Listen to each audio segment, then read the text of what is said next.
Hello friends, welcome back to my YouTube channel. तो friends, आप देख रहे हैं सपना बाबुल का विदाई। तो फ्रेंड्स, आप आगे देखेंगे कि रागिनी अनमोल को फ़ोन करती है कि बच्चों को साक्षी ने किडनैप कर लिया है। और फिर रागिनी थोड़ी देर बाद देखती है कि अनमोल और बीनू भैया बच्चों को लेकर के आते हैं। रागिनी बच्चों को देखकर बहुत खुश हो जाती है और फिर इधर वसुंधरा जी भी बच्चों को देखकर बहुत खुश हो जाती है। अब रागिनी अनमोल की तरफ देखती है और अनमोल को बहुत प्यार से देख रही होती है। इधर साक्षी खुशी से मिलती है और खुशी से वो कहती है, बात ना मानते हुए आलेख कहता है कि मैं साक्षी से शादी करूंगा और सभी साक्षी को कहीं नहीं जाने दूंगा। वसुंधरा जी आलेख की बात सुनकर पहले तो शॉक्ड होती हैं, लेकिन वो खुश हो जाती हैं कि वो साक्षी से शादी करने के लिए अपनी मर्जी से तैयार है। वो साक्षी से शादी करना चाहता है और इधर साक्षी भी तैयार होती है। वसुंधरा जी दोनों की शादी के लिए मान जाती हैं और इधर फिर खुशी रागिनी के पास आती है और इतने में टैमी भी कहती है कि मेरे भी मम्मी पापा शादी करेंगे और मैं भी ये शादी दोनों की शादियां अब कल ही होंगी। और बच्चे काफ़ी खुश हो जाते हैं ये बात सुनकर। मिस्टर राजवंश कहते हैं कि टैमी, तुम बिल्कुल ठीक कह रही हो, अब तुम भी अपनी मम्मी पापा की शादी देखोगी। कोशी और मिस्टर शर्मा कहते हैं कि हाँ, ये हमारे भाग्य होंगे कि हम अपनी बेटियों की शादी फिर से देख पाएंगे। और कौशल्या जी और शर्मा जी कहते हैं कि चलो अब कल की तैयारी करो। इधर बीनू और मालती भी काफ़ी खुश हो जाते हैं। पूरे परिवार में खुशी का माहौल होता है। इधर रागिनी शिवानी को तैयार कर देती है और वो देखती कोई आ रहा है, शिवानी का घूंघट डाल देती है, खुद छुप जाती है। तो वहाँ पर रागिनी के पापा आ जाते हैं। वो बाबूजी कहते हैं कि रागिनी बेटा, आज मैं तुम्हें इस शादी के जोड़े में देखकर बहुत खुश हूँ और मेरी दिली इच्छा थी कि मैं तुम्हें शादी के जोड़े में देखूं। और वो घूंघट हटाने ही जा रहे होते हैं, इतने में बारात के आने की आवाज़ सुनाई देती है और फिर वो घूंघट नहीं उठाते हैं और बहुत खुश हुए होते हैं। तो घूंघट को वहीं पे रोक करके वो कहते हैं, अरे बारात आ गई, अब मुझे बारात के स्वागत के लिए जाना होगा क्योंकि लड़की के पिता का होना बहुत ज़रूरी होता है। इतना कह करके वो वहाँ से चले जाते हैं। फिर रागिनी आ जाती है।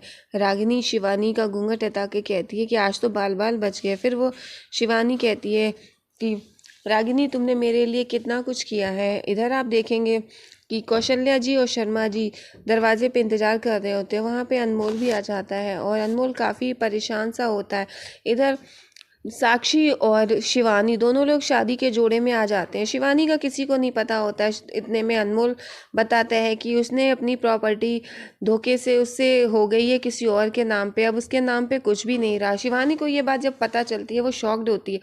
वो कहता है, अनमोल कहता है कि रागिनी, आज मेरे पास कुछ भी नहीं, सिर्फ मैं बचा हूँ। क्या तुम ऐसे हालात में भी मुझसे शादी करना चाहोगी? और ये बात शिवानी को पता चलते ही शिवानी तुरंत घूंघट हटा देती है। वो ये कहती, तुम कितने स्टूपिड हो, कितने पागल हो, तुम्हें ये भी नहीं पता कि तुम प्रॉपर्टी किसके नाम पे कर रहे हो? अरे तुम्हें करनी ही थी तो तुम मेरे नाम पे कर देते ना, हम लोग अच्छे से अपनी ज़िंदगी बिताते। और तुमने किसी और के नाम पे कर दिया, तुम्हें ये भी नहीं पता। और मैं ऐसे भिखारी के साथ नहीं रह सकती, तुम अकेले रहो, मेरे दिन खराब आए हैं कि मैं तुम्हारे साथ रहूंगी। और इतना कह कर के वो वहाँ से चली जाती है। अनमोल उसको देख कर रह जाता है। अनमोल अनमोल कहता है कि शिवानी तुम, तो शिवानी कहती है कि हाँ, मैं पागल नहीं हूँ, मैं तुम्हारे साथ इस तरह से शादी करूँ, मुझे पता था तुम्हारे पास सब कुछ है, इसीलिए मैं तुमसे शादी करने को तैयार थी। और इधर अनमोल बताता है कि मैंने रागिनी और शिवानी की बातें सुन ली थी। रागिनी कहती है कि शादी तो होगी लेकिन मेरी नहीं, अनमोल जी की और आपकी होगी। और अनमोल ने ये सब ड्रामा इसलिए किया था ताकि वो शिवानी का नाटक सबके सामने ला सके। और शिवानी वहाँ से चली जाती है। वो कहती है, मुझे ऐसे भिखारी के साथ शादी करने में बिल्कुल भी इंटरेस्ट नहीं है। वो चली जाती है। अब अनमोल वहाँ पर रागिनी को आवाज़ देता है कि रागिनी जी, मुझे पता है कि आप मुझे सुन रही हैं, आप जहाँ पर भी हों आप आ जाइए, मुझे आपसे बात करनी है। इतने में रागिनी आ जाती है और रागिनी देखती है अनमोल जी बहुत परेशान है। वो दौड़ती हुई आ जाती है। रागिनी कहती है, अनमोल जी मैं आ गई। और अनमोल जी, आपको बिल्कुल भी परेशान होने की ज़रूरत नहीं है। और अगर आपके पास कुछ भी नहीं रहा है, आपकी प्रॉपर्टी चली गई है, तो भी कोई बात नहीं, मैं हूँ ना, मैं आपका साथ दूंगी। और प्रॉपर्टी का क्या है, वो फिर आ जाएगी। और रागिनी जब उसका साथ देने का वादा करती है तो अनमोल बहुत खुश होता है। अनमोल कहता, मुझे पता था कि आप यही कहेंगी, लेकिन इस चीज़ की बिल्कुल भी ज़रूरत नहीं है। मैंने ये छोटा सा झूठ बोला था इसीलिए, ताकि मैं शिवानी का सच सबके सामने ला सकूं। और मैं जानता हूँ कि ये सब आपने मेरी खुशी के लिए किया था, और मैं आपकी फीलिंग्स के बारे में जानता हूँ कि आप भी मुझसे प्यार करती हैं। और फिर वो बताता है कि मैंने अगर किसी से सच्चा प्यार किया है तो वो रागनी जी आप हैं। मैंने आपके अलावा किसी को नहीं चाहा। हाँ, पहले मैं शिवानी को पसंद ज़रूर करता था, लेकिन वो शायद मेरे अट्रैक्शन था और कुछ भी नहीं। और असली प्यार, सच्चा प्यार तो मुझे अब हुआ, वो भी आपसे रागनी जी। और सभी लोग ये जानकर बहुत खुश होते हैं। अनमोल अपने प्यार का इजहार करता है और रागनी भी अपने प्यार का इजहार कर देती है। अनमोल और रागनी एक दूसरे को देख रहे होते हैं। अनमोल कहता है कि मैं आपके साथ अपनी सारी ज़िंदगी बिताना चाहता हूँ, और ये बात सुनकर के रागनी काफ़ी खुश हो जाती है।